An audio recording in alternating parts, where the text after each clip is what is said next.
Hi there everyone. This is a quick recording of a session that I had with my group clients on our normal weekly catch-up. I cover off the concepts of lifetime value and acquisition cost. Now, when you see the recording, I just want to clarify with lifetime value, it's not just the revenue that those customers generate across the lifetime, it's really the profit from that revenue. So I give an example of a kitchen company and a landscaping client who are both on this group call. And I talk about the revenue that they generate, but to be more accurate, it should really be the profit that they make on those jobs. So for a kitchen client, for example, they may sell a kitchen for $20,000, but by the time they pay their staff and pay their materials, they might make $6,000 or $7,000 off it. Okay, so that's really the lifetime value. So just wanted to clarify that. Enjoy the recording and the learnings, and I will speak to you again very soon. Bye. Okay, so welcome everyone. What I want to cover off today is some marketing concepts. And the first one today is lifetime value and acquisition cost. All right, so I'll just draw it up very quickly and just discuss what the concepts mean. So there are two parts of marketing. One is lifetime value, and the other side is acquisition cost.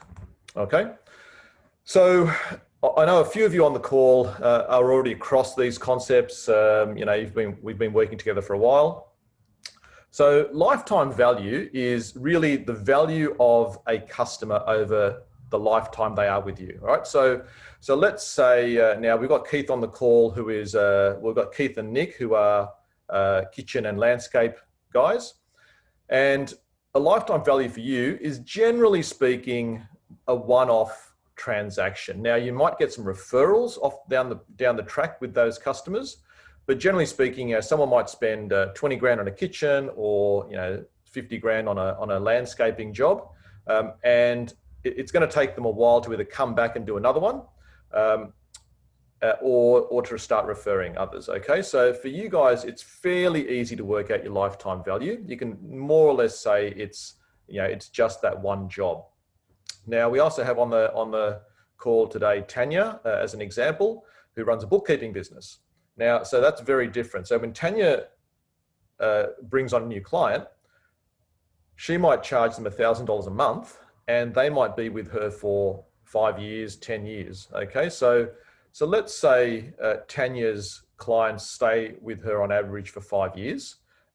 And if they're paying $1,000 a month, that's $12,000 for a year, or $60,000 over 5 years. Okay, so that's their lifetime value.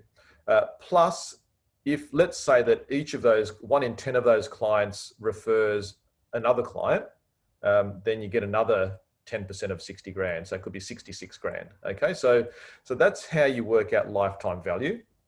And the whole idea is for us to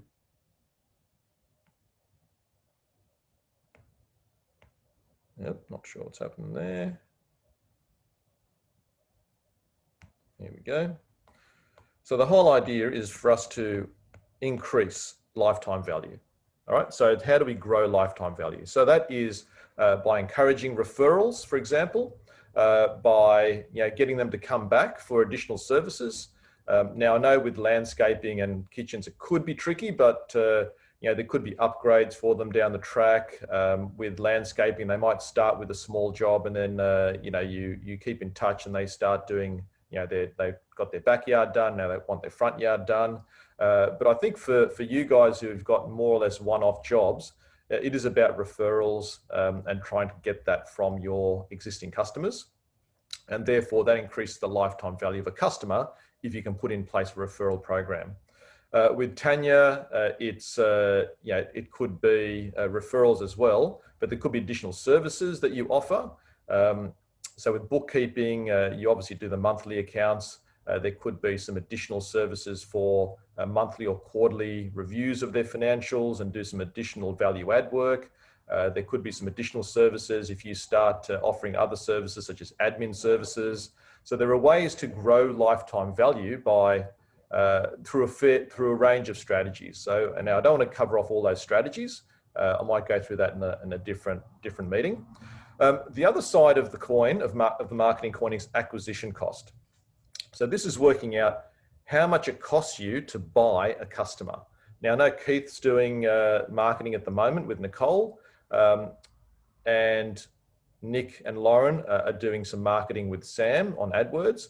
So with those digital marketing platforms, it's pretty easy to work out, well, how much am I spending and how many leads am I getting? How are they converting to customers? All right. So the whole idea of the acquisition cost side of things is, you want to reduce the acquisition cost. And the best way to do that is to first know your numbers. If you know how many leads are coming in, if you know what the conversion rate is, if you know what the average value of those customers are, how much you're spending to get those leads, then you can work out how much it actually costs to buy that customer. Okay. And over time, you will reduce the marketing that's more expensive, such as, now I know in your case, Keith, I think we've worked out that newspaper advertising is more expensive than, say, social media advertising. And the cheapest form of leads is referrals because they're free, apart from maybe some MailChimp campaigns and so on. All right, so the whole idea of acquisition cost is understanding how much each type of strategy costs you, and then focus more on the ones that are less expensive, and make sure you tweak things like AdWords, other strategies, looking at headlines in your newspaper ads, looking at different things to improve the return you're getting from that advertising. Okay, so that's my quick bit today, and I might just stop it there and unmute you and have a chat about that in general.